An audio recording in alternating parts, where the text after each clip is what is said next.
And then as more folks come in, I'll sort of welcome everyone.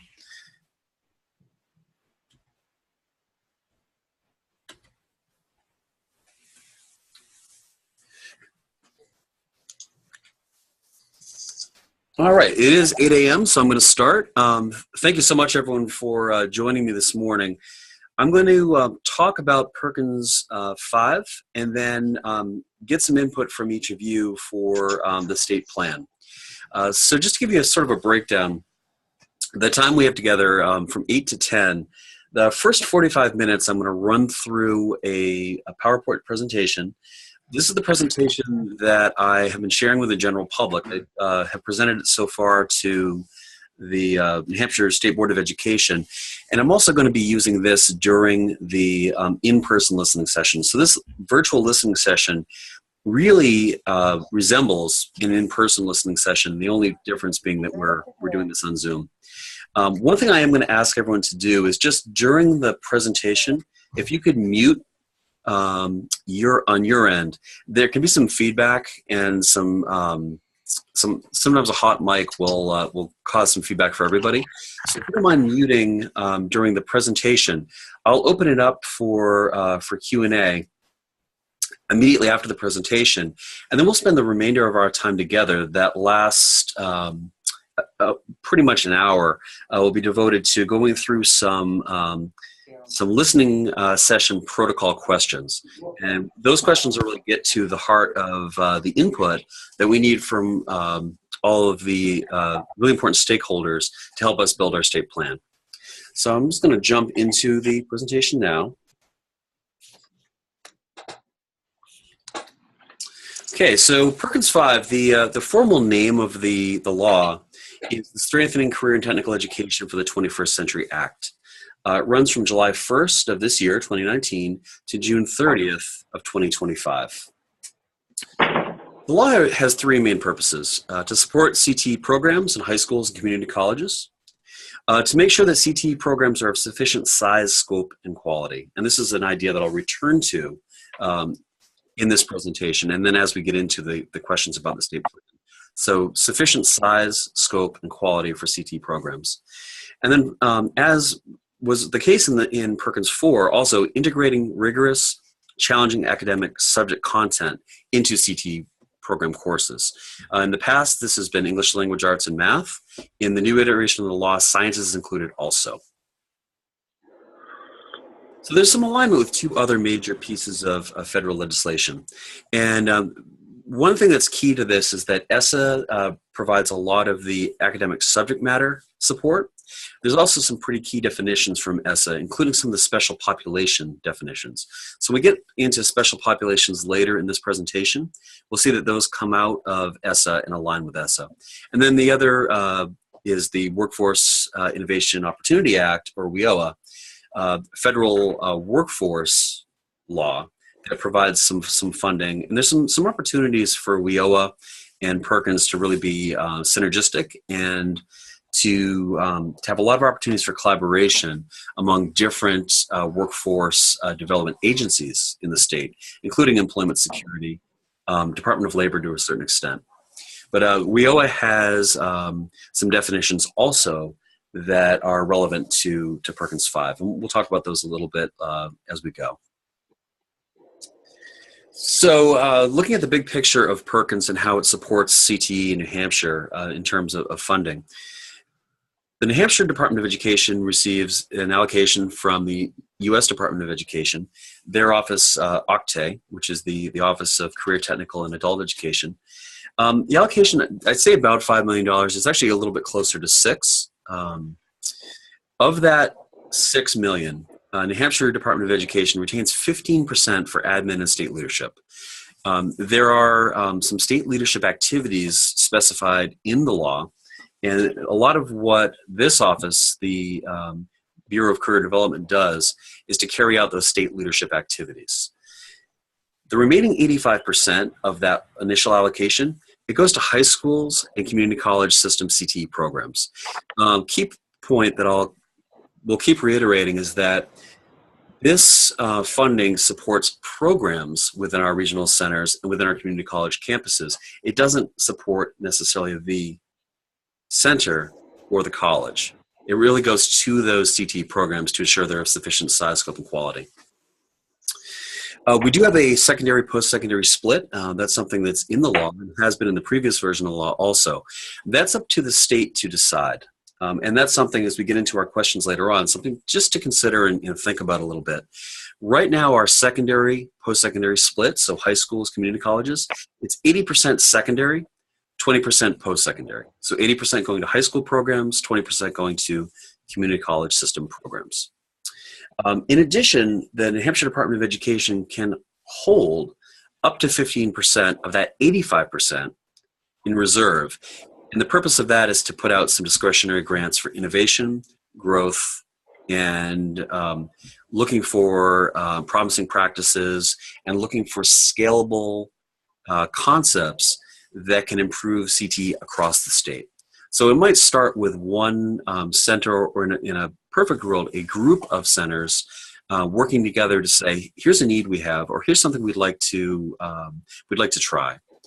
We believe that we can then scale it up and have every center do it in the future. So this idea of funding innovation and funding exciting, promising ideas. That's the reserve. So out-of-state leadership, in the law, there are 25 permissive uses, and it's almost everything you can imagine. One real strong part is strengthening partnerships with employers and business and industry. Some of the other state leadership permissive uses are recruiting and retaining CTE professionals. So this idea of having some state leadership funding and some folks working on state leadership to help ensure we have a pipeline of folks coming from industry and going into CTE to teach in our programs. Program improvement across the state is a major focus, again, enhancing that size, scope, and quality of CTE programs. State leadership also includes support for our career technical student organizations, the CTSOs. Building new programs. So if there's an area where, I often think of, I can't remember which hockey player it was. I've heard it attributed to Wayne Gretzky, but I've also heard it attributed to Bobby Orr. And being a Boston guy, I like to think it was Bobby Orr. The idea that you want to skate not where the puck is, but where the puck is going to be. And in terms of developing programs that meet the needs, you want to look at emerging industry sectors. You want to look at trends in occupation and high need sectors to see that we definitely have the programs that we need. So new program development is a part of state leadership. Industry recognized credentials. We know that young people coming out of programs, whether it's secondary or post-secondary, if they have something in hand that ensures that they have a place in line for an interview, those IRCs are really important. And to truly be industry recognized, they have to be industry recognized. And that takes some time and effort to build that. So that's an important state leadership activity. And then finally, expanding work-based learning. There's a lot of work happening across the state on the idea of work-based learning. The main thing in Perkins is that work-based learning is really, it's a continuum of experiences, but it's also the key word in the Perkins definition is authentic. So the idea that you can either have an authentic experience at an employer where a learner is experiencing what it's like actually day to day, or a really strong simulation. So the idea of a really strong simulation would be, let's say you have a health science program at a secondary CTE program. Does that health science program resemble the industry that the learners will actually end up working in the future? Does it look like a hospital room? Or if you have a medical assistance program, does it look like a doctor's office? So that's that idea of authentic simulation, authentic spaces and simulation for work-based learning. The state leadership is largely unchanged from Perkins 4. The permissive uses are the same, and the intent behind state leadership is the same. So I'd mentioned developing programs of study. One key part that remains in Perkins 5 is this idea of the program of study, which is ensuring that a student has opportunities to continue with their studies. Let's say that there's a young person who's studying automotive. They study automotive they finish Auto 1, Auto 2 while they're in high school, then there should be a program study would ensure that they have a place to study auto as they go into post-secondary opportunities. Strengthening relationships with industry partners in major employment sectors in the state. This is something that has always been at the heart of CTE. It's what the program advisory committees do. And it's something that in some areas of the state we do very, very well. Some centers and some programs are really strong, some less so. And so a real focus in developing the state plan is looking at ways to support that at the state level so we can have really the best partnerships with employers, with industry, to ensure that we're providing this workforce development pipeline.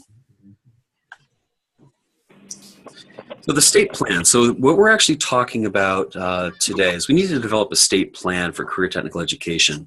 That gets submitted to the U.S. Department of Education. It lasts for 4 years. So we have to submit it in May of this year, the transition plan. And then while that transition plan is in effect, we're going to develop the state plan. These listening sessions are a key part of that state plan development. But the state plan, again, lasts for 4 years. It describes how the Perkins allocation is going to support career technical education in New Hampshire. It's developed with input from stakeholder groups, and the stakeholders include CTE professionals, teachers, administrators, CTE regional center directors, employment folks, folks from other agencies in the state that are doing workforce development.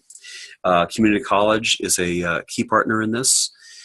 There are parents and CTE students are important stakeholders as well.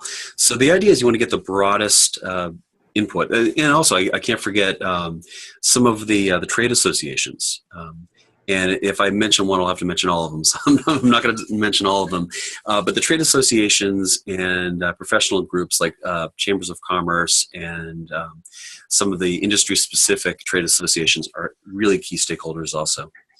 One thing that's different about Perkins 5 that was not there in Perkins 4 is that the governor's office has to sign off on the plan before it goes to Washington.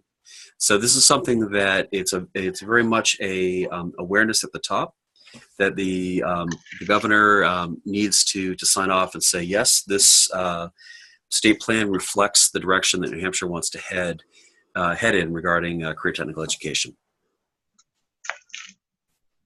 So we're doing this right now. We're having a regional listening session. We're planning on having between 8 and 10 altogether, including several of these virtual listening sessions.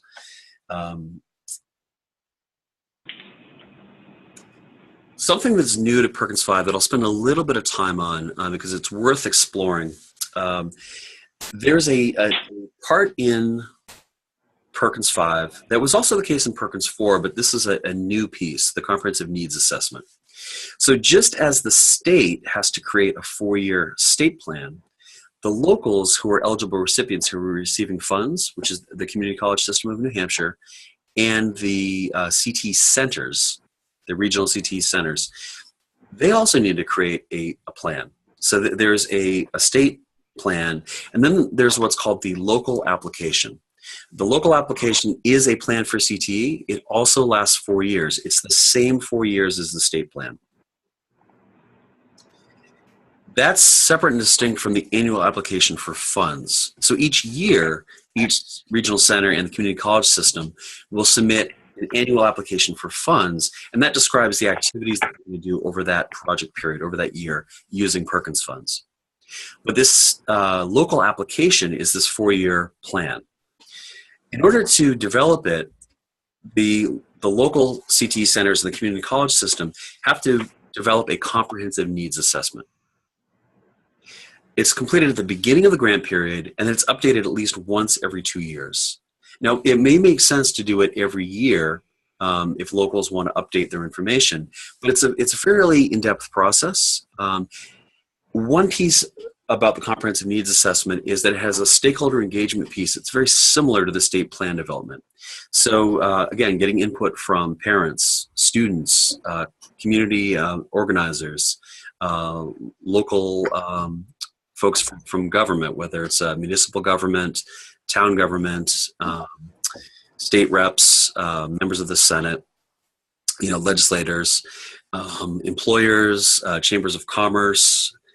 All the full range of stakeholders have to be involved in the comprehensive needs assessment development. And it has 5 required elements.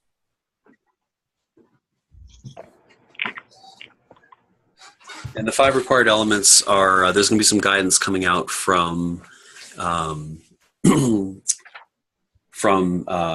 Bureau of Career Development. But one main element that's really important is the idea about identifying performance gaps. So how are special populations doing? So an assessment of the needs of special populations and how they're performing, identifying any performance gaps and ensuring that there's a plan for spending in the annual applications that meets those needs and to close that performance gap. That's one really important element. The other really important element is assessing the size, scope, and quality of programs. Again, size, scope, and quality is very important. The comprehensive needs assessment is to look at, are there any gaps, are there any needs, and once those are spelled out and identified, then what's the plan to address them? So it's a very systematic, in-depth way. As I said, there's going to be a lot more guidance coming out about how to develop the comprehensive needs assessment. That'll be forthcoming. And that's something that begins with, that comprehensive needs assessment begins with when the law goes into effect. So when the state plan goes into effect, the comprehensive needs assessment clock will start for the locals also. So I mentioned special populations, and there are a couple additions in Perkins V. As we develop the state plan and as we look at developing the local applications, it's going to be important to think about the implications of looking at the needs of these special populations, but also what are the effective ways to collect data? What are things that are already being collected? You'll see as we go into this that some of these are all already being collected at the local level for ESSA purposes, for the Every Student Succeeds Act. I'm going to go into the list of special POPs. Learners with disabilities, so learners who have IEPs and Section 504 plans. Learners from economically disadvantaged families, so your low-income learners and families. Learners preparing for non-traditional fields, and that is non-traditional by gender. So young women who are studying construction, for example, young men who are studying cosmetology, non-traditional fields. Single parents, and one important part of the single parents is that it's single mothers and single fathers. So that's something we may have not have collected in the past, but that is something that comes out of ESSA, the definition of single parents, single mothers and single fathers. Out of workforce learners and individuals. This one really is more specific to post-secondary, to community college, because this definition comes out of WIOA. And out of workforce individuals have to be older than 18. So our high school students, by definition, you'd say, well, they're all out of workforce. Although there are many young people in high school who are working almost full time. But that out of workforce learner individual really is going to be on the post-secondary side of things. English learners, homeless individuals, youth in who have aged out of the foster care system. And finally, this is another new one, youth with parents on active duty in the armed forces. So the ones that are new for this round are the homeless individuals, the youth in or who have aged out of the foster care system, and youth with parents on active duty in the armed forces.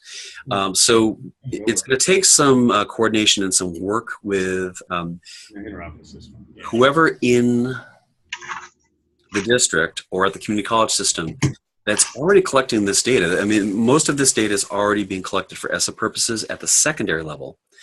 Post-secondary has a little bit more with self-reporting, so they may have a couple data hurdles that they may need to go over. But again, there's going to be some guidance coming out of this office in the future on best practices for collecting that data, just to give everyone as much information as possible.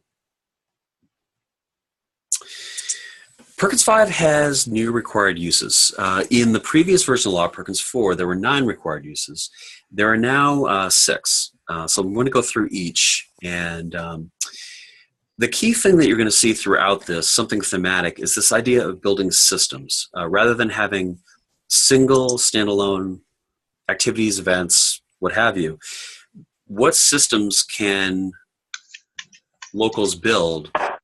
And also at the state level, what systems can we build at the state level so that we have this sort of alignment and streamlined process of we're building scalable, consistent systems to make sure that CTE is of sufficient size, scope, and quality.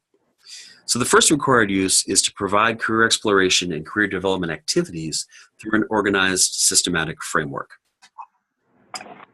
A new thing in Perkins 5, activities and spending can go down to the 5th grade level. The term used is middle grades. That's a WIOA aligned definition. So this idea of the first required use, how can we provide career exploration and career development activities that are through an organized systematic framework? So the idea of having a field trip, for example, is one strategy or one activity, but you notice that the way it's worded is career exploration and career development activities through an organized systematic framework. So rather than funding a series of one-off standalones, what is the whole system for career development and exploration? And how does it have a continuum from the middle grades through to post-secondary? Next required use, provide professional development for a wide variety of CTE professionals. The definition of CTE professionals is pretty expansive, and it includes CTE teachers, it includes CTE administrators, it includes career counselors, it includes school counselors. So there's a lot of folks that are integral to the work of CTE, and we can provide professional development activities for all of them. So that idea of CTE professionals being more than just CTE teachers, CTE directors. Provide within CTE the skills necessary to pursue high skill, high wage, or in-demand industry sectors or occupations. The idea of good paying jobs being the end result of CTE. The third required use there, provide within CTE the skills necessary to pursue, that's where you're going to see most of your spending on equipment. Because in order to gain the skills and competencies, you have to be able to work on state-of-the-art equipment. So the most equipment-heavy requests in the annual application for funds are probably going to address required use number 3. Number 4, support integration of academic skills into CTE programs. The academic skills have to align with the ESSA required state level assessments. In New Hampshire, it happens to be English language arts and math. That's part of the SAT that 11th graders take. But also we have a state level, statewide science assessment. So there's also going to need to be some integration of science. That's not a big lift because there's so much science in every single CTE program that in many cases it's probably already happening. It's just not something that we're formally collecting performance data on. Or rather addressing in required uses. The 5th one, plan and carry out elements that support the implementation of CTE programs and programs of study and that result in increased student achievement. So the supporting the implementation of CTE programs and programs of study, new program development, innovative programs, that connection between secondary and post-secondary, this idea of high schools, community colleges working together. Something that's important to remember is these required uses are the same for secondary and post-secondary. So there might be something that a local high school CTE program wants to make happen, and their local community college wants to make it happen also, but they might be working independently. This required use really encourages secondary, post-secondary to really partner up, and you can have a required use that's being addressed in 2 separate local applications for funds, one from the community college system, one from the secondary high school. And the idea that collaboration is going to strengthen it and make it more concerted, more cohesive That's going to be a really important required use. And then finally, develop and implement evaluations of the activities funded by Perkins. The required use here, develop and implement evaluations of the activities, that includes the costs associated with the comprehensive needs assessment. So whatever costs are incurred as a result of that local CTE center or the community college system creating that comprehensive needs assessment, that is what that required use can be used for, in part. And developing and implementing evaluations for standalone activities within Perkins also is an important part of that required use. But it's important to point out that the comprehensive needs assessment has funding there to cover those costs, with the caveat being that there still is a prohibition on spending money on food and entertainment.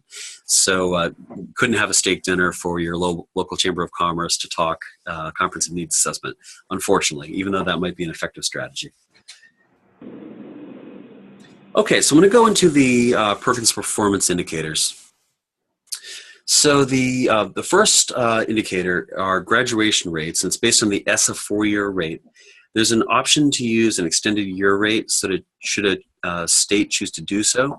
I don't know of any states that are doing that right now, and I'm not really sure what the relative advantages and disadvantages are. So that'd be something that I need to explore. And if anyone who's on the call has some experience with the extended year rate from ESSA, I'd be interested to hear your input on that. The second performance indicator is academic proficiency. It's very similar to what's in Perkins 4. It's based on ESSA state identified academic standards and related assessments. So in New Hampshire, that's going to be the SAT for math and English language arts, and then the statewide assessment for science. So those academic proficiency metrics. Now we do have a little bit more control now than we've had in the past, because we are allowed to now, per state law, have sophomores enter into the CTE program. So it's an opportunity to have some of that academic integration bearing some fruit when they actually go down to take the SAT. Whereas in the past, when we had juniors, they were doing their assessment without really any exposure to CTE programming. So I think that's a step in the right direction. Next performance indicator, 2 quarters after exiting from secondary education, student placement in post-secondary education or advanced training, military service, a service program, the Peace Corps, or employment. So essentially, we're going to need to collect some data 2 quarters after exiting from secondary education. Where are our CTE learners placed? What are they doing?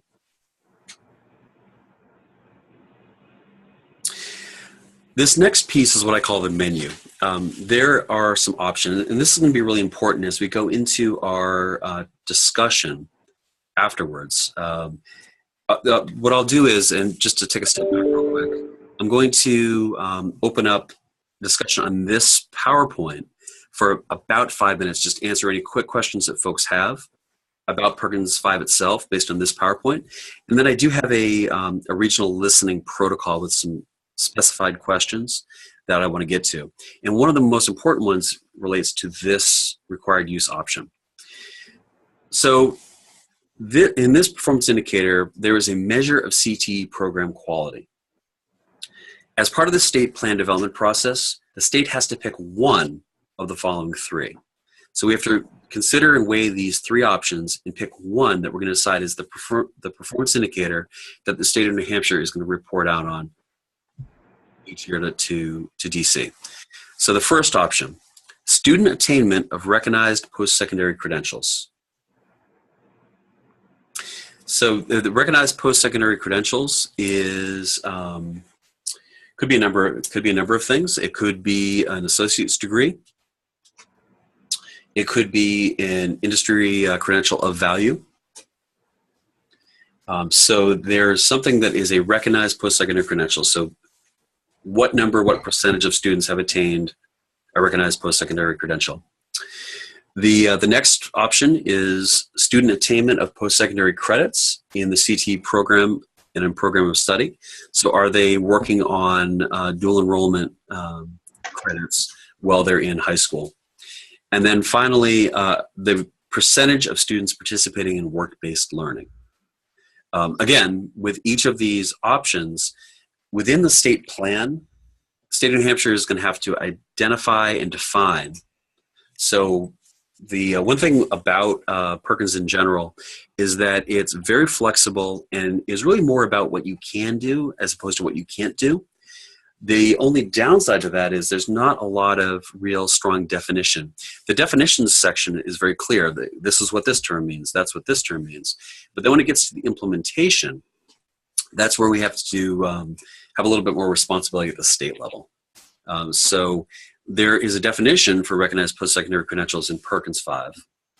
And there's a definition of post-secondary credits and of program of study and also of work-based learning. But as we decide how we're going to put that into practice, we have to really describe in detail in the state plan what that looks like. So again, 3 options. We have to think about one of the 3, weigh out the relative merits and challenges, and then decide what we're going to report on. There's also an option to have an optional quality indicator. So the state can decide, in addition to the one of the 3 that we just talked about, we could also include a second quality indicator. And that quality indicator, and this is kind of an interesting notion, that indicator could be one of the previous 3, or it could be another quality indicator that the state decides to include that's wholly original. So there's another option there where you can have one of the 3 quality indicators to collect data on. You can then have an additional quality indicator should the state as a whole choose to do so.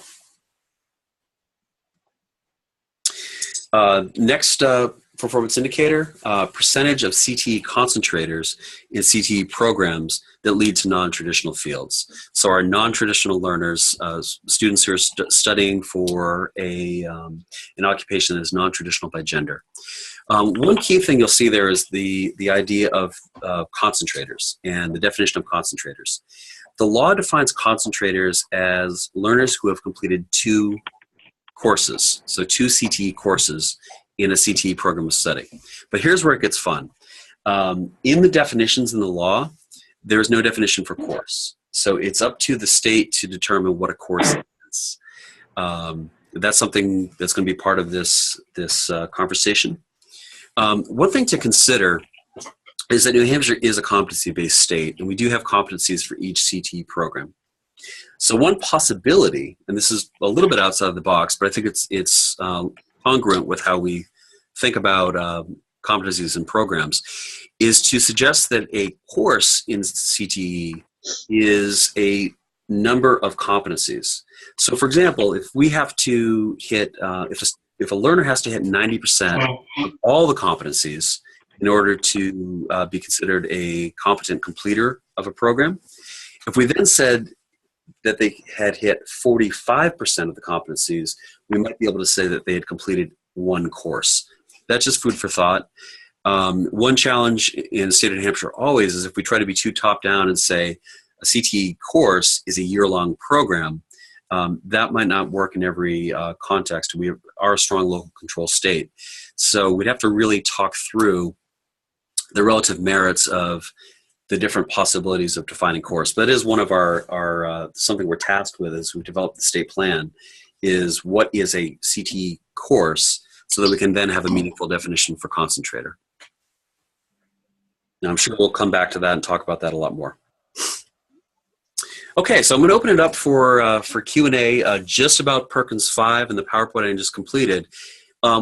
Just going to do that for about 5 minutes because right now we're at, or actually we're making pretty good time. Why don't we expand that to about 10 minutes because we're at 8:30 right now. We're going till 10. So I'm going to open it up for the next until 8:45. Any questions about Perkins 5 content I just covered?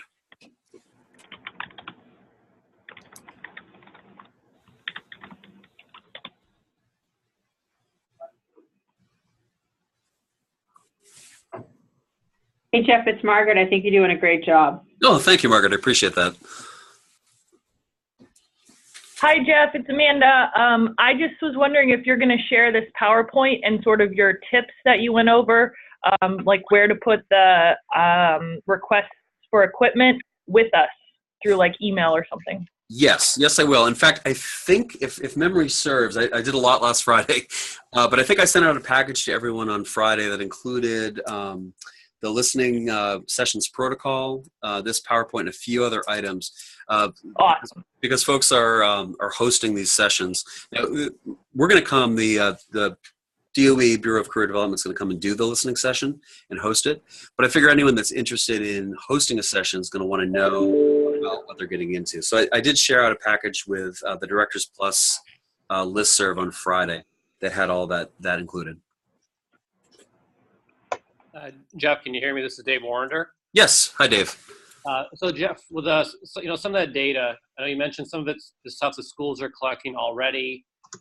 So is this going to be a system like it is in the past where we're using, state collected data, which we get kind of a year after the kids have been to our program? Or are we going to be collecting that data at a more of a center level, more in real time? I mean, getting the data at the time the kids come in is certainly makes it more useful, but I don't want to go through all that process and then have someone come through and say, well, no, this conflicts with our state data. So I'm trying to figure out, how much the data collection is my responsibility, how much the data collection is going to be coming from someplace else. Dave, that's an excellent question. And that's something that we do have a really strong data team here at DOE. Greg Polish, who's our data guru, is on the call. We're going to need to coordinate with the whole data team at DOE to see how they're collecting the ESSA data, because the ESSA data I know is working well. The iPlatform tool, which is available on the DOE website, is a really strong data dashboard, and that was built with ESSA in mind. So, Dave, to answer your question, that is a work in progress, and that's something that we need to make that determination. I think that the main thing is the data has to be useful, and it has to not only be used for reporting purposes, but also help to inform your comprehensive needs assessment to say, what are our needs, what are our performance gaps, and how do we address them? So we do want to have a strong, and I will say that the one of the state leadership activities that's part of Perkins V is developing effective high quality data systems. So that's something that the conversation step one as part of the state development plan development process is to really coordinate and start to build this at the DOE level, and then follow up with some really good guidance and technical assistance so that we make it as streamlined, easy, and useful as possible.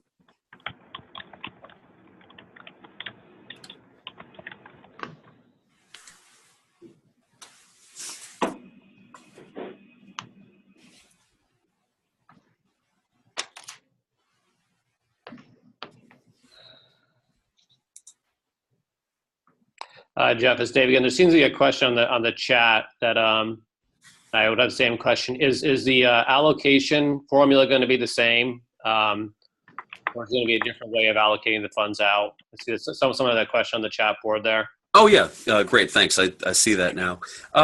Good question. The allocation formula is exactly the same. It hasn't changed, so it's as it was in Perkins 4. It's just the same in Perkins 5. And for folks that don't know, the way the allocation run works is that it's based on, there's the allocation that's at the state level, and then there's the allocation for the local level. It's all based on demographic and population factors. At the end of the day, Perkins is intended to be a federal grants program that's part of an overall strategy to move folks into good paying jobs, to move folks into the middle class.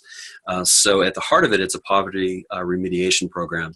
So the allocations are based on number and percentage of people, and it looks at children. So it's the full age range of 0 to 18 years of age when considering for the allocation.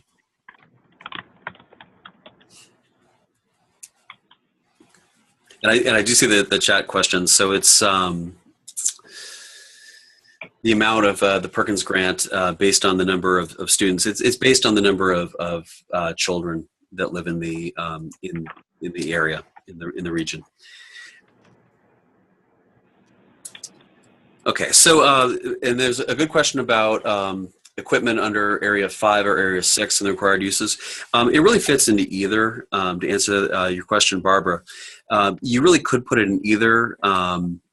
3 is a strong area because it's about skills, but 5 works as well. There's a possibility there either one. I did have a question when I presented the state board because I hadn't explicitly stated that equipment purchases were allowable, and someone asked, "Can you still buy equipment?" Well, buying equipment is really an important, very important piece of Perkins to enable centers to expand that size, scope, and quality by supplementing. So that is a good question.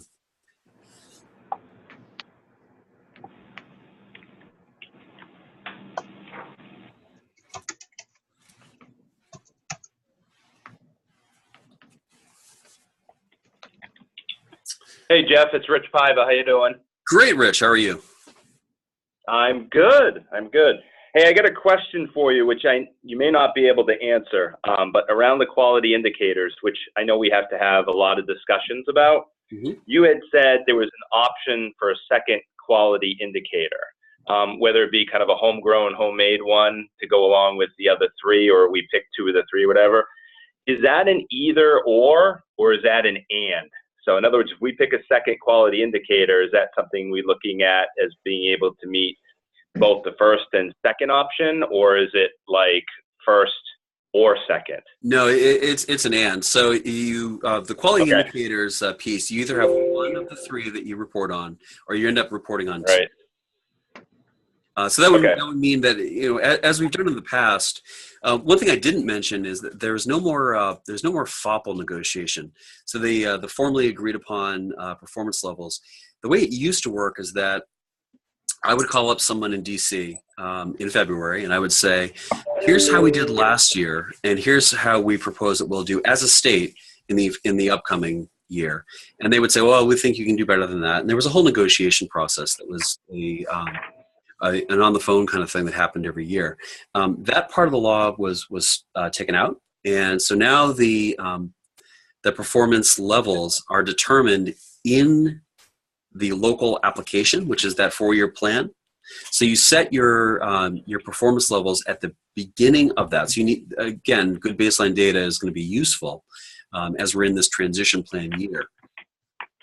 And then that plan, that local application, that local plan, that gets approved at the state level. So it would come up to Bureau of Career Development, and we have to approve each of those local applications. And again, that's that 4-year plan that each local subrecipient submits. So you would have to, if we decide to go with more than one quality indicator, that would mean that each local is reporting out on more than one quality indicator. Right. All right, great. Thank you. You're welcome. So folks don't mind, I'm going to jump into the actual formal listening protocol, because a lot of the same questions I think we're going to cover in them, and there's a bit to get through. So what I'll do is I'm going to just start with the first question. One of the reasons why I recorded the call is, I can make it available on, it's a pretty big recording, so I probably won't be able to make it available on the website, but what I will be able to do is I'll be able to share it with everyone. It'll be in Google Drive. There'll be a link. So I'll share it with everyone who's on the call. And then if you would be so kind, if you could share it out more widely with your networks, that'll make it available to the greatest number of people. But we're going to go through and mine the responses, and the, possibly some poor person may end up transcribing this, but I'm not going to expect anyone to do that.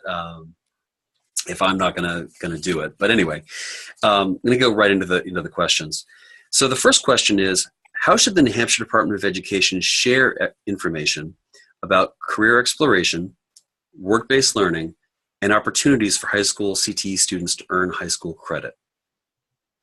So how should the New Hampshire Department of Ed share information about career exploration, work-based learning, and opportunities for high school CTE students to earn high school credit?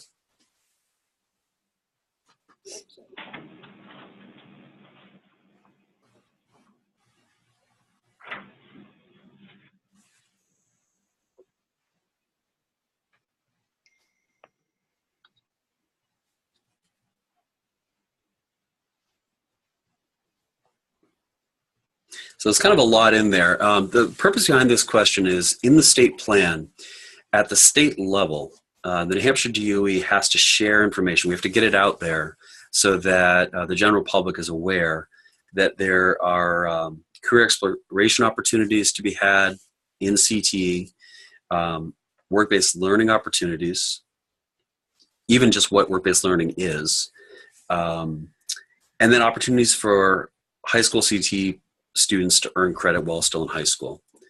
So the question is, what are probably the most effective ways to do that? We have to articulate this and spell it out in the state plan. How should we go about sharing information? So to distill the question down, what's the most effective way for DOE to share information with the general public?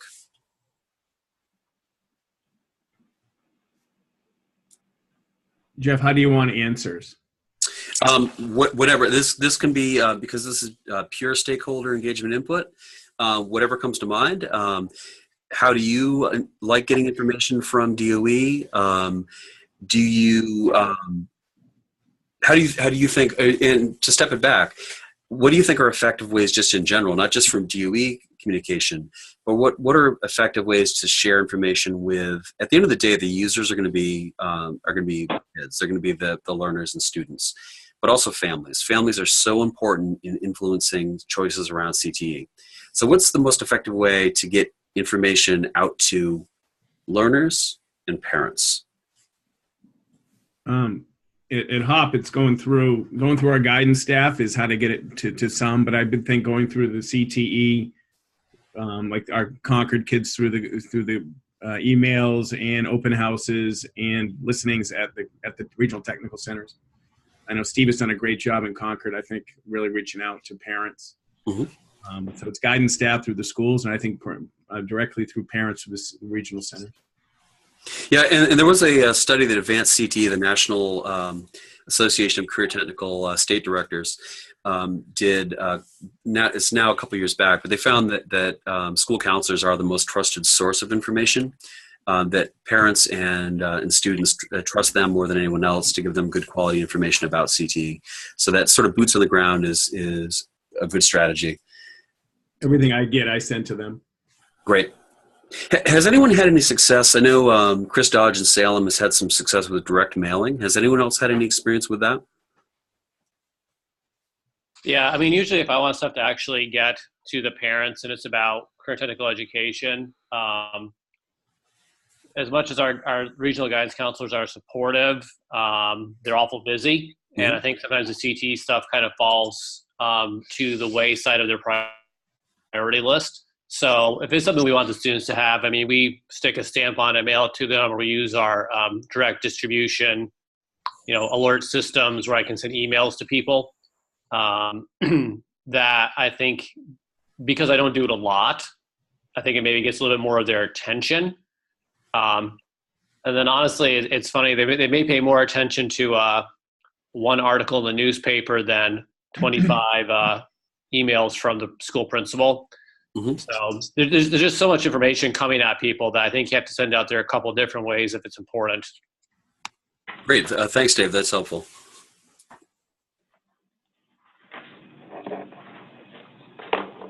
So any other thoughts about effective ways to communicate these key messages about career exploration, work-based learning, and post-secondary credit opportunities?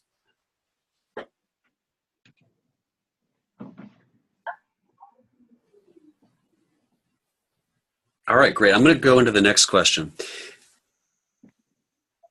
And this is kind of interesting because, again, these questions are built for the widest possible number of stakeholders. They really are built for the general public.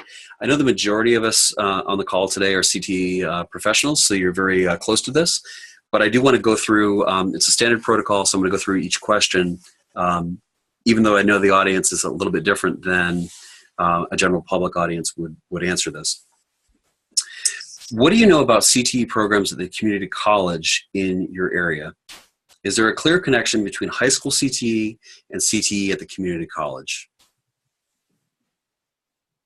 So what do you know about CTE programs at the community college in your area? And is there a clear connection between high school CTE and CTE at the community college? I can speak as a principal on that.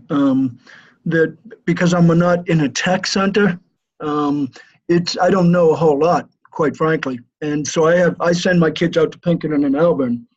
But in terms of my understanding of what the connections are and what the journeys are for those kids, I have relatively little information on that. So from my perspective, that doesn't get communicated well to me. Okay.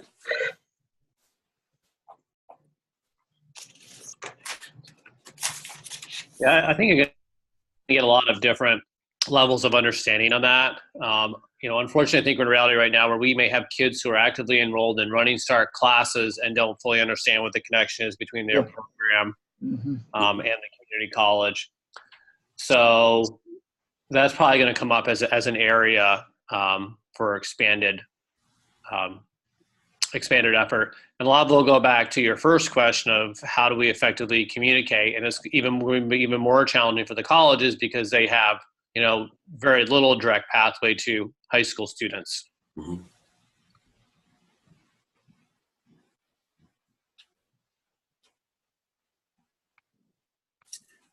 All right. Any other thoughts about community college connections before I go on to the next question?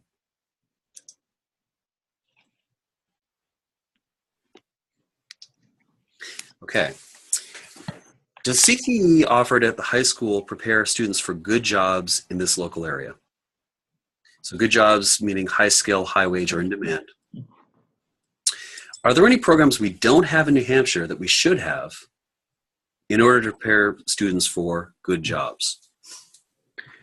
I think overall, yes. I know when they put in cosmetology, there's a big discussion in Concord about is that a high-paying, high-wage job going forward. But I know kids have really appreciated it. I've been going to CTE advisory board meetings in Concord for a long time. Jeff, I've always wondered if we could do sign language interpretation as a regional approach. I know there's a need, and I know I could never do it in our own little school. But I think overall, I do think the CTE, and the one that I'm familiar with in the Concord service area, does a great job. So I believe they are, and I believe they're direct pipelines. Mm-hmm.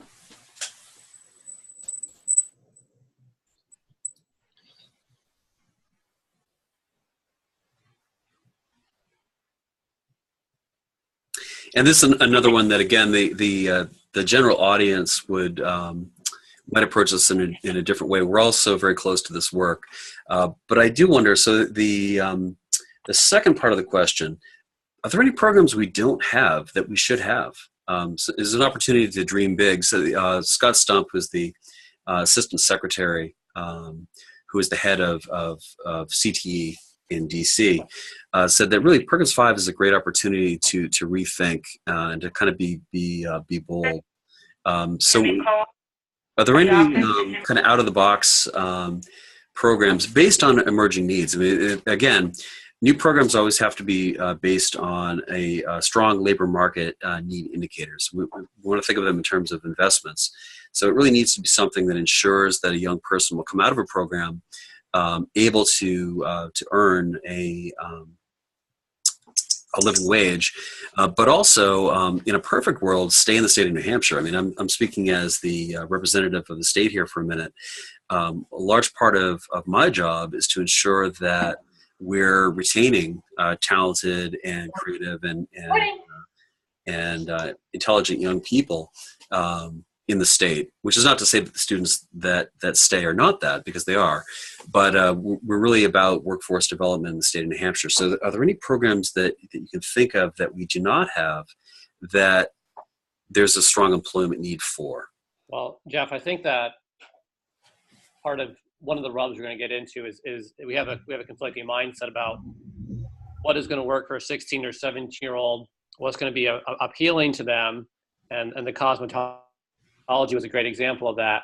And following that and following what we're going to actually have kids sign up for, and it'll give them those broad soft skills which are applicable to every career path, versus, oh, hey, hospitality people want summer workers, so let's start a program for that. I think there's all kinds of things where we can find labor market needs, start programs, and have about 2 kids sign up for it. One of the strengths of CTE isn't necessarily our content skills. Employers say they want soft skills. That's what CTE teaches. Mm-hmm. You know, I'll go out on a limb here and I say that that content is sometimes the, you know, candy coding, which gets the kids in their door so we can teach them how to be decent human beings. So I would encourage us to think about making students better workers, better employees. We just gotta get them in the door, and maybe opening ourselves up to some areas which are not necessarily falling around the employers. You know, we don't do anything with the arts in CT New Hampshire, really, other than graphic design, and that always gets kicked out because of the well, there's not enough jobs. Yes, maybe, but can I still teach a 16-year-old how to work on a project, how to show up on time? I can do all those things in a program, means the labor market data isn't there. Whereas other things, you can tell me you need 16,000, again, hospitality folks. We've seen what happens to those programs. You know, they don't survive because the kids have no interest. Mm-hmm. So hopefully we can find some way of balancing out the reality of student interest versus employer interest when they don't line up. Sure, that's an important point.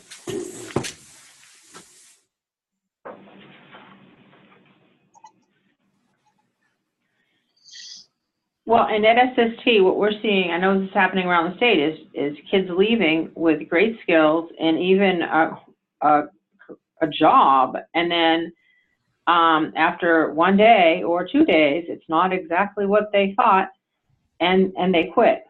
And so it's that, and I gotta believe that it's working with parents more, because if your kid comes home from a job that you thought was going to be a career, because they didn't like it after a day, how can that be okay? Mm-hmm. And we're seeing that across the board. It doesn't seem that any parent is affected by this or has any problem with it. And I really think that that's one of our biggest challenges. Mm-hmm. Well, and Margaret, that's a great point. That does speak to going back to that first required use of developing, both at the state level and the local level, that developing that career exploration and career development, that range of activities, this idea of really knowing what you're getting into. And I think CTE at the secondary and post-secondary level, in many cases, do a great job in really saying, these are the skills, these are the things you need to be able to do.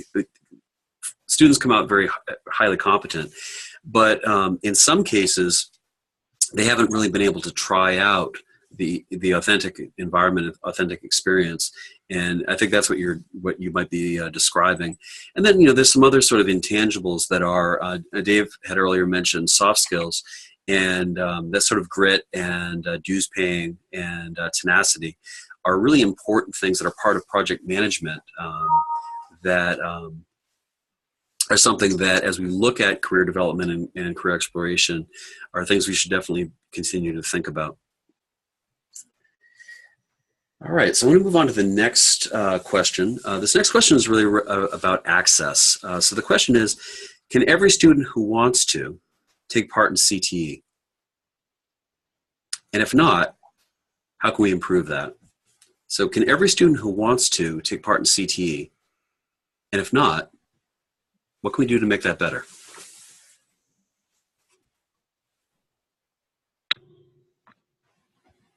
So this is Michelle Halligan-Foley from Rochester. Hi, Michelle. One of the big things that we tend to struggle with right here, we're working on it, is having our IEP students participate in some of our programs and having them meet all of the competencies needed to get a completer as they move on in their education. But we've had a few difficulties looking at some of the accommodations, modifications that we have to put in place. So I don't know how others are doing it with students who have IEPs.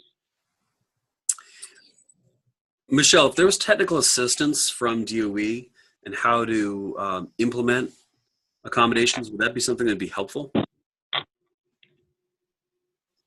Yeah, anything would be helpful. Okay. Yeah. But I think it's just something we need to think about because we have a high percentage of special needs students in Rochester. And we want to make sure that all students can access the CTE. Yeah, I mean, Michelle speaks to one of the ironies when we have, the two different houses of the Department of Education. The Career Bureau saying, these are the standards, all students must meet the competencies at the end of the program. And then, have a different house of the DOE saying, oh, but by the way, to, throw 6 of these competencies out because the student has an IEP. So by default, we know going in, they're not going to be a completer, but yet we're still held to completer status. Is certainly an inconsistency. But in terms of access, I think 2 things. First of all, budget. I mean, we still have sending districts which budget cap. And then the second issue we have, this is one of the issues where local control creates barriers. We have local control over schedules. I'm talking about daily schedules and yearly schedules. Desperate need in our region is to have, a mandate from the state that there will be a regional calendar. That is a huge barrier. I'll say 1,000 times. I start the year with 40 days of non-alignment. That's not acceptable. Until the DOE gets serious about, enforcing that the regional schools have to follow a common calendar, that's a huge barrier to access. Those are for kids who are already here, but are missing almost a quarter of their entire CTE time because the superintendents can't agree what the schedule should be. So those are some barriers which are fixable, maybe politically challenging, but are real concerns here. Is the schedule alignment something that other directors are seeing as a potential barrier to access? Yes. That would probably most significantly impact, I would assume, potentially Margaret, and then, Steve and Concord. I think that, we're the 3 who just have a ton of mostly sending school kids, which makes it a little bit different. It was better 3 or 4 years ago. I mean, if you're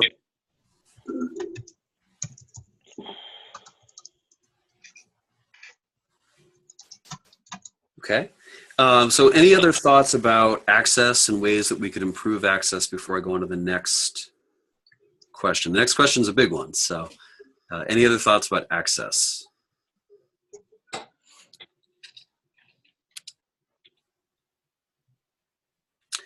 Okay. The next question is the question around identifying one of the performance indicators. So that quality indicator. So this is probably going to be, I would say, the heart of the discussion. So I'd really like to dive into this. So as part of the state plan process for Perkins, we have to identify one of the following performance indicators to report as a state to the federal government. So the first one, the percentage of CTE concentrators graduating from high school having earned post-secondary credits in the relevant CTE program through dual or concurrent enrollment or another transfer agreement.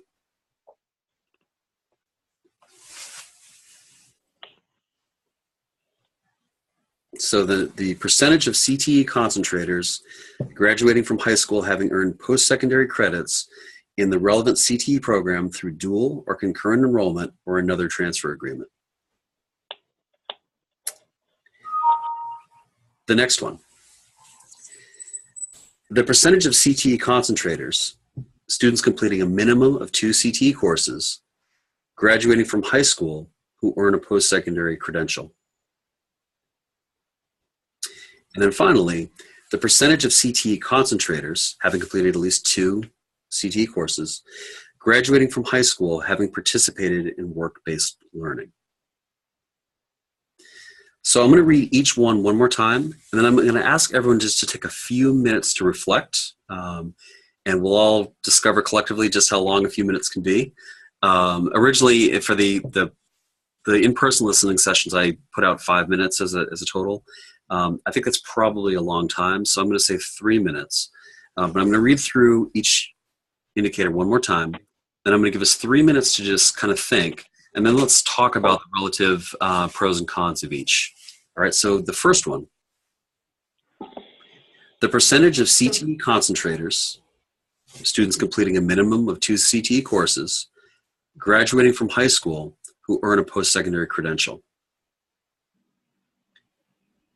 And I'll put up on screen share, I'll put these up so everyone can read them in just a minute. The percentage of CTE concentrators graduating from high school having earned post-secondary credits in the relevant CTE program through dual or concurrent enrollment or another transfer agreement. 3, the percentage of CTE concentrators graduating from high school having participated in work-based learning. So each of those, the language comes right out of the law, comes right out of Perkins V. I am going to just quickly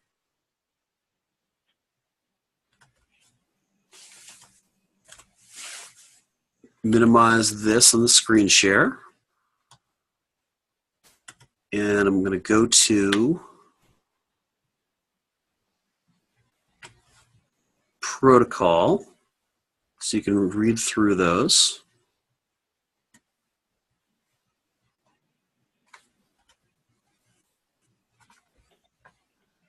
And we're going to take 3 minutes to just reflect on these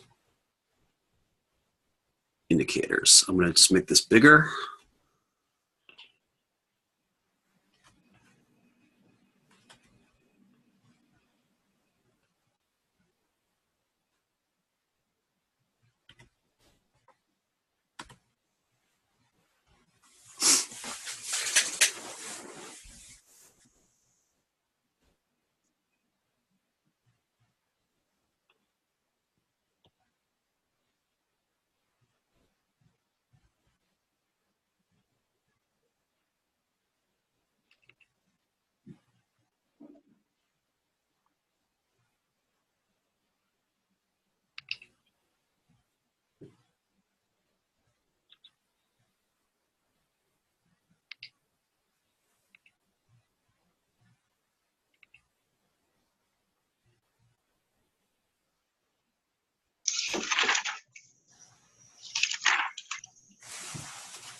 I'm just going to give everyone 1 more minute and then we can discuss.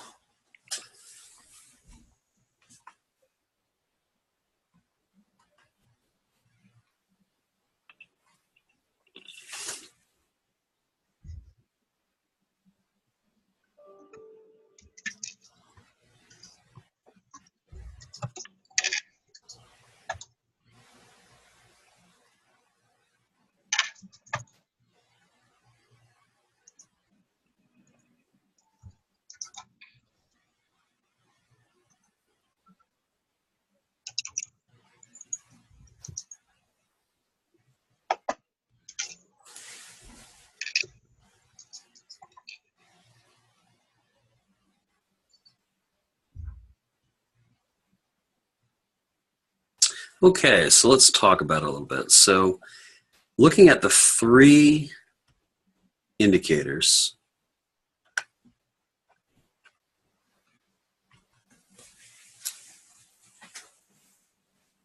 what are the sort of pluses and minuses of the first one? So percentage of CTE concentrators graduating from high school earn a post-secondary credential. What do you think?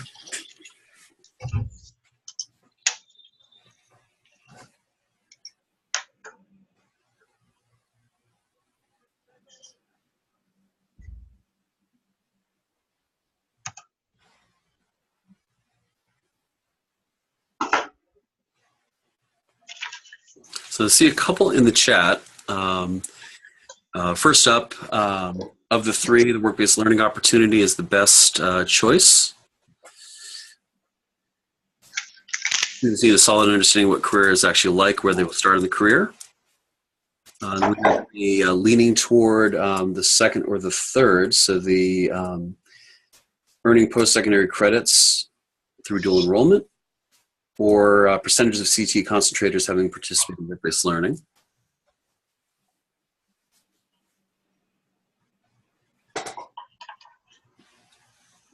Number two, mentioned as being most practical.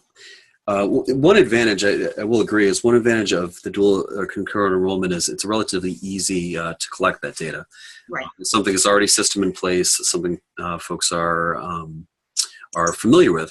But the discussion point, and the thing that's interesting, and it'll be interesting to hear as we talk to more members of the general public about this, there's that difference between convenient and the opportunity to have a data collection point being used for leverage.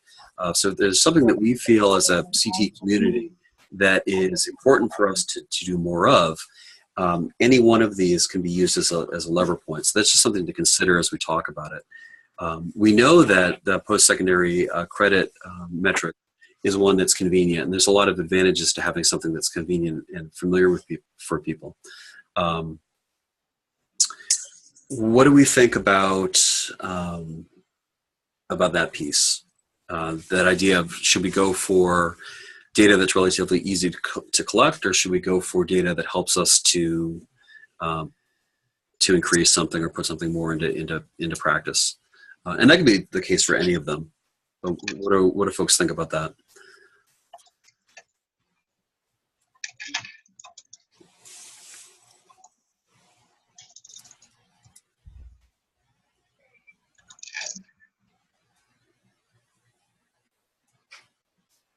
I suppose another question is, are there any of the three that you would think would be particularly difficult to collect data on? Are there any that would be particularly challenging?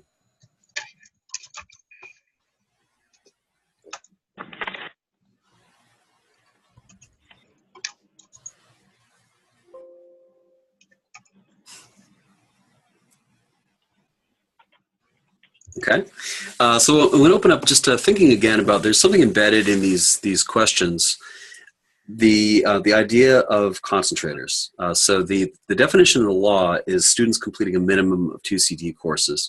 But as I mentioned before, the law doesn't have a definition for courses. And again, Assistant Secretary Stump told all of us at a convening down in Baltimore that US DOE, OCTAE, is not going to define courses, that it's up to us at the state level to define courses. So what does everyone think about that? What should a CTE course be? How can we define that as a collective here? What is a CTE course?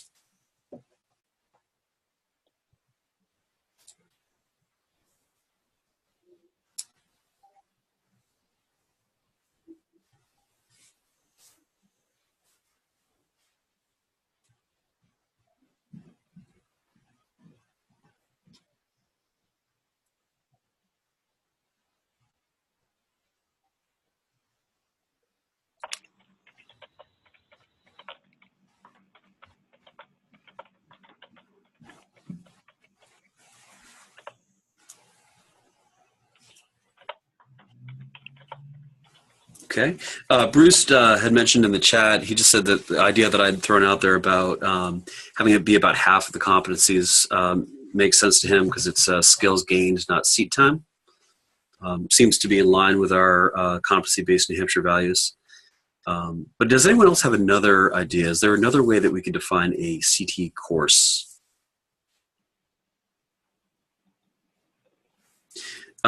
Beth, I'll throw this out to you. At the community college level, is a course, is there a specific definition for a course that's more of a, not a CTE specific, but is there a course definition for community colleges? No, I mean, all of our courses are courses, but I don't know how you so specifically defining a CTE course. Well, if there is that, but Or just a course? yeah, just generally speaking, my guess is it probably has to do with some contact hours, right? Well, all our courses are, if they're for degree, if they're for credit, are considered courses, as long as there's some sort of a credit attached to them. I mean, we certainly have non-credit courses as well, but speaking from a credit-bearing course perspective, if anything, as long as there's credit attached to it, then it's applicable to be applied to the degree. Okay. I mean, there's some courses that are taken that can't apply to a degree, but if it doesn't fit the requirements.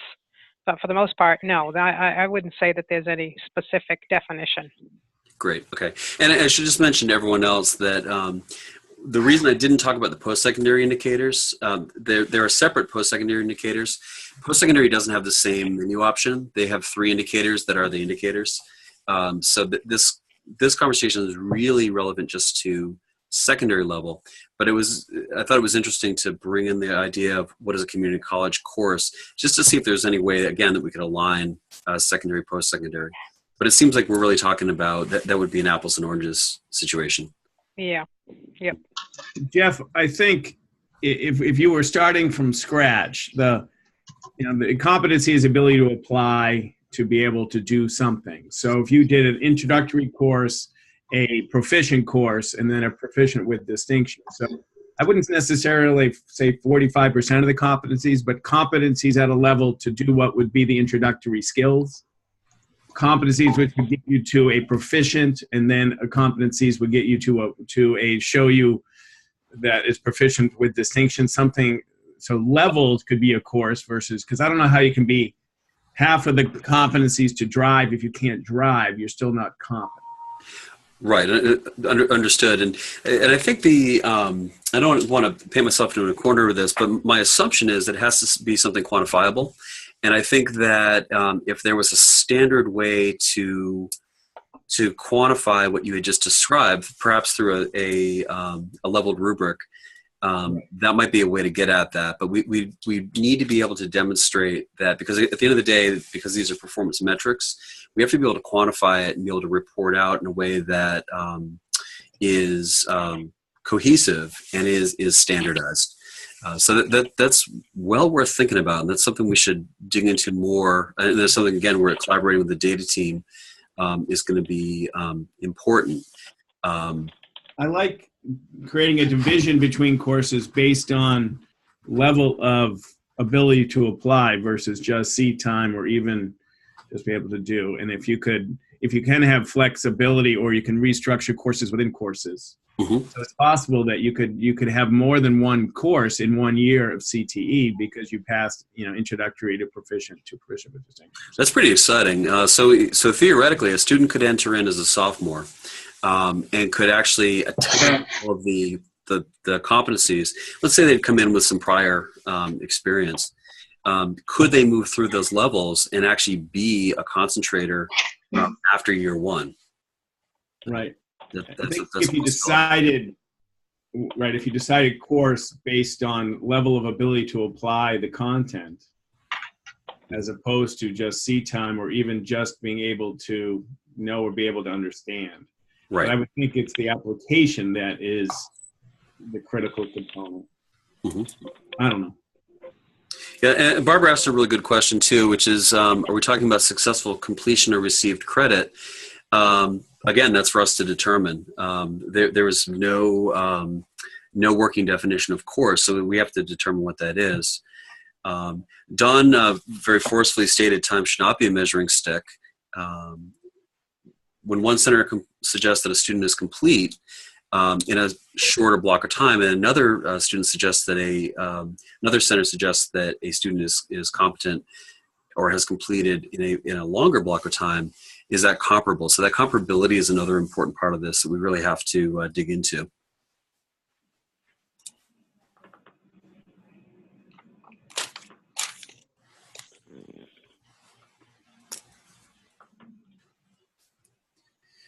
All right, so we definitely have more.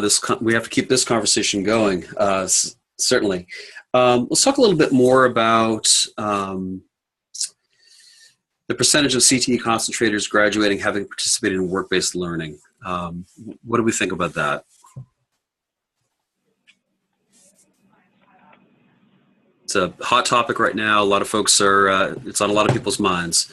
But what are the pros and cons of, if we were to say, we're going to report out on the percentage of CTE concentrators graduating from high school having participated in work-based learning? What are some of the strengths of that as a reporting metric, and what are some of the challenges?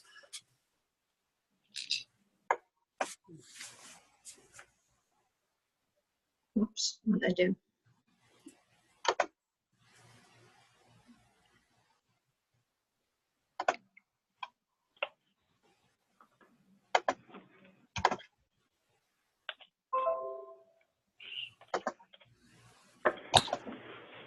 Hey, Jeff, it's Rich again. Hey, Rich. Hey, Rich. Hey, so I just want to add to this because I know this is something we've been thinking a lot about here and how that would come into play.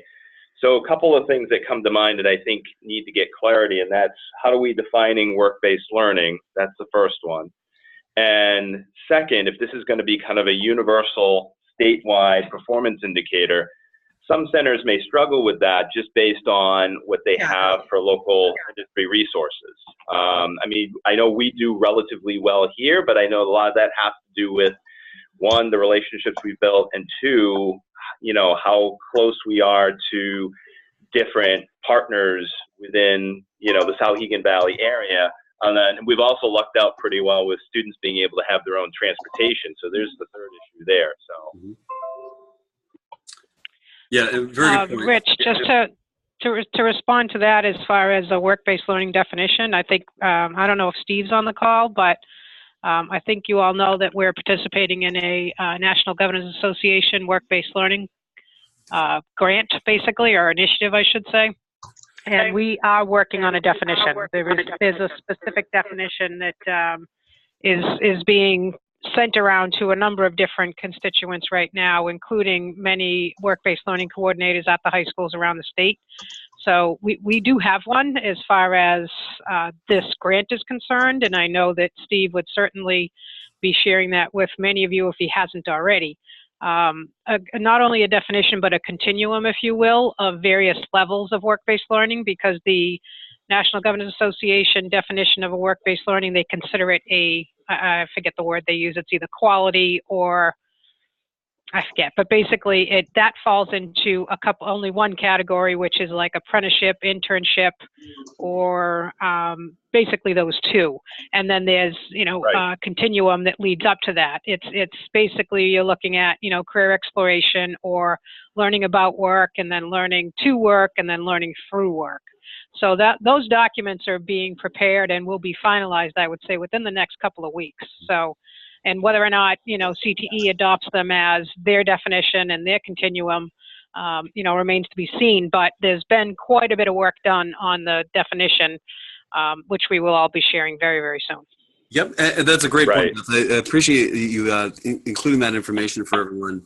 It is a nice framework. The only wrinkle to that, and this is something we have to think about, there is a definition in Perkins of work-based learning. So if we use that as a performance indicator, if we're going to report that out on the state, our reporting has to align with the definitions in the law. So the other definition that's being developed right now through the NGA work, in terms of implementation and sort of boots on the ground work, will be important and is certainly significant, and there's a lot of conversation going on around it. In terms of this specific performance metric, I'm just going to read off real quick. In Perkins, work-based learning is defined as such. The term work-based learning means sustained interactions with industry or community professionals in real workplace settings to the extent practicable, or simulated environments at an educational institution that foster in-depth, first-hand engagement with a task required in a given career field that are aligned to curriculum and instruction. That's a mouthful.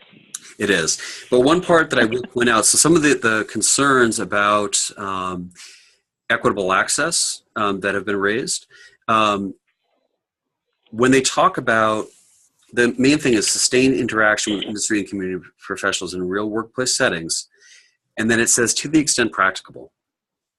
It follows up with, or simulated environments at an educational institution that foster in-depth, first-hand engagement with the tasks required in a given career field that are aligned to curriculum and instruction. Now, to me, that sounds very much like career technical education. So if we're talking about an auto shop, think about SST, for example.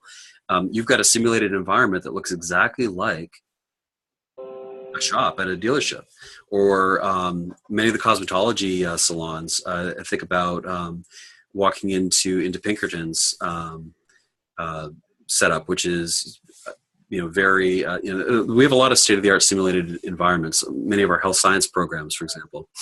So there is that opportunity, and it is this interesting thing of we have this NGA definition and all of this really strong NGA work-based learning work, but then as we have to report out on a performance measure for Perkins, we have to use the Perkins definition.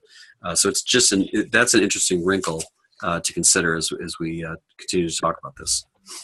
Jeff, can you read Well, it that was again, kind of my please? thought, is that we'd all have to be on the same page as far as what that definition looks like. And I think it's great that all this work has been done. And I've been kind of in on, on some of the conversations with the work that Steve and Beth that you referred to and that type of thing. I just think if we go forward, that we'd have to have obviously some specifics and some clarity on what that would look like if we use that as a PI. And I also think it's important to think about the purposes for each. So there's a for the specific purpose of reporting on a metric, there's this definition. It doesn't mean that it can't be yes and. It doesn't have to be. It's not one of these. There can only be one for the whole state, because there's a variety of purposes and contexts, and the NGA work has great value. And I think in terms of implementation and practice, it's going to be really important work. For the purposes of this one particular metric. So Beth, you'd asked, I'll just read the definition again real quick. It's the term work-based learning means sustained interactions with industry or community professionals in real workplace settings to the extent practicable, or simulated environments at an educational institution that foster in-depth, first-hand engagement with the tasks required in a given career field that are aligned to curriculum and instruction. Okay, thank you. Yeah, and there would be some argument as to that second part, the or. Is that truly, and I'm just throwing this out there, I'm not saying one way or another, but is a classroom setting truly work-based learning, even if it simulates the work environment? That's right. And that's where some of these are philosophical questions, but some of these are also practical questions. Something, again, I can't emphasize enough how important industry involvement is. If we're truly preparing students for post-secondary placement, whether it's going through more training, or if they're going right into jobs, the environment that we create for them really has to mirror what they can expect moving forward. Speaking again to some of the concerns raised earlier.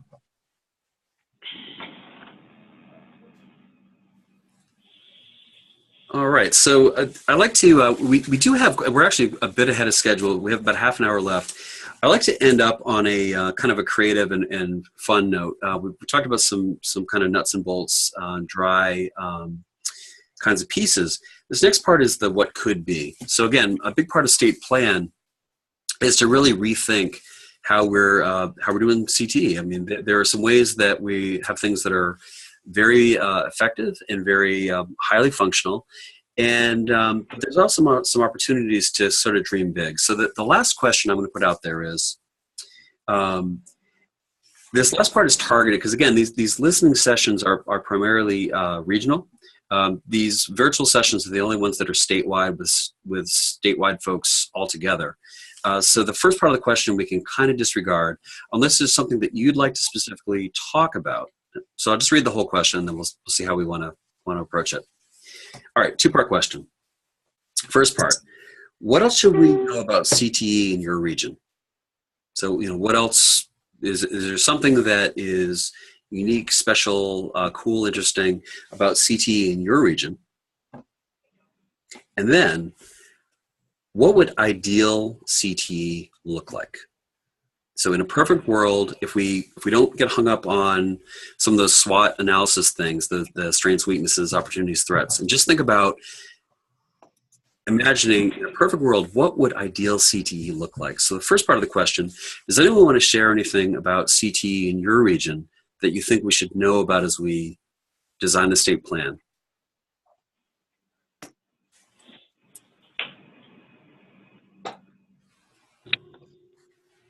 I guess this is Michelle Halligan Foley. I just want to kind of give a shout out to our Tri-City. I think that working as a team with 2 other centers and brainstorming and problem solving and offering students many different pathways is a great thing.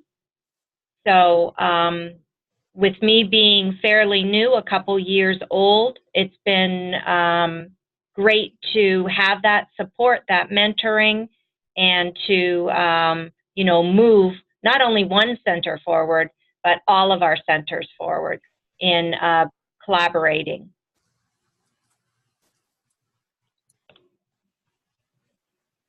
Great. Okay. In Concord, they do a lot of SPUR conferences. I think they've really done a great job trying to be authentic to competencies, to meetings with kids in some ways. So I think the SPUR and the individual consult with kids is pretty strong.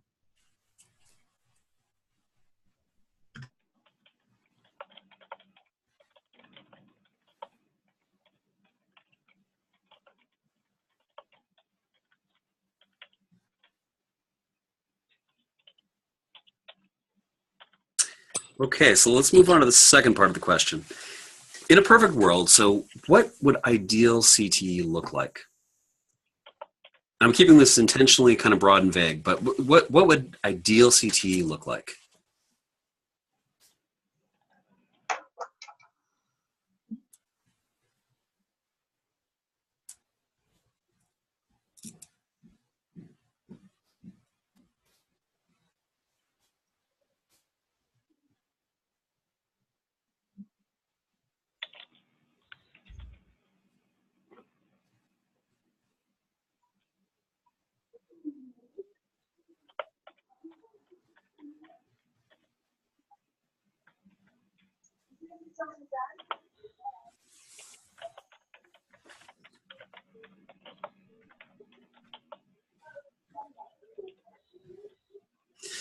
All right, so I'll make it a little bit more concrete.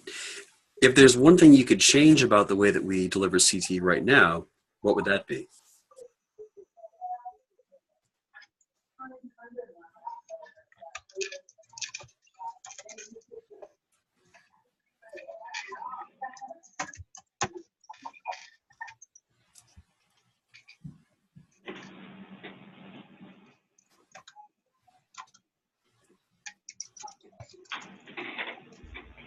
I mean, Jeff, I'll say what I've been saying for years. For me, at SST, the perfect CTE scenario would be to have SST be the high school where the students come, they spend the day, they take a math that's relevant to their CTE program, they take an English that's relevant to what they are doing, and then they walk down the hall later on and play basketball.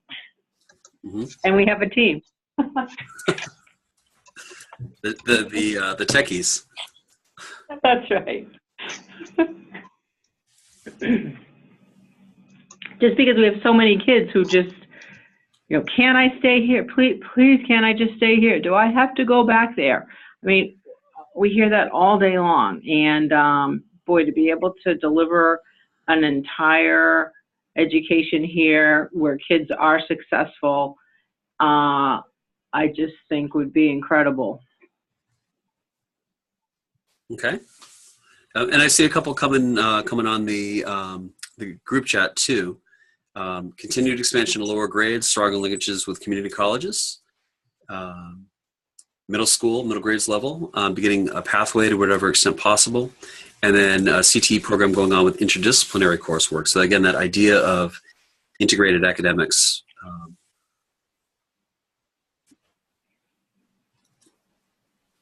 So any other thoughts about ideal CTE, whether it's delivery model or this question in some ways gets to what are the things at the state level that the state can do to support CTE more broadly. So I think in some ways when I asked the question, locals being locals and being such willing partners, I think everyone's minds went immediately to what could I do? And I'll reframe the question as what could the state do to better support CTE to make it more move better into that ideal situation.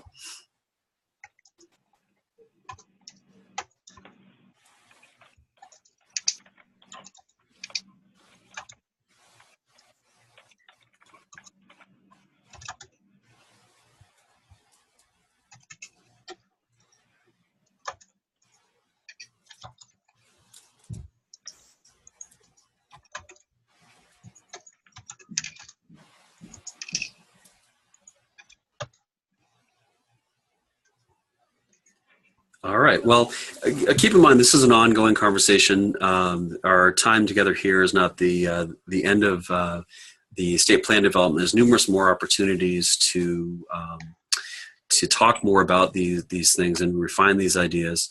One thing I'll put out there to everyone is that we're still developing the schedule for the statewide or the local listening sessions.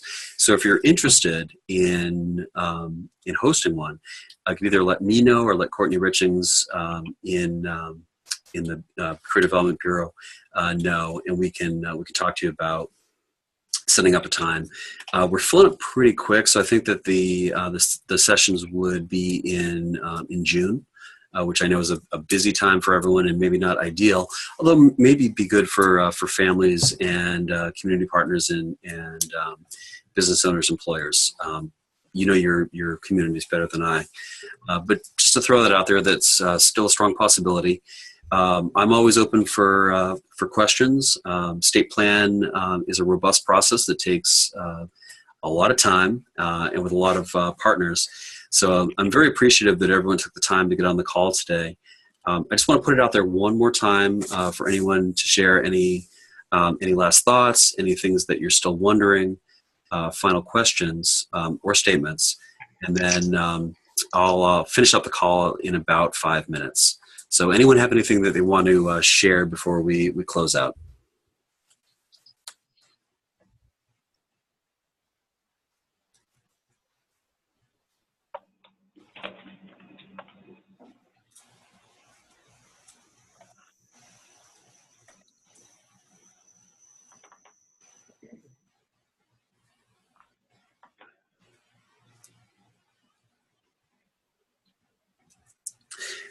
Okay, I'm going to stop the recording, and then I'm going to close out the meeting. Thank you so much for taking the time, everyone. I know this is a big chunk of your day on a Monday, so I'm very grateful.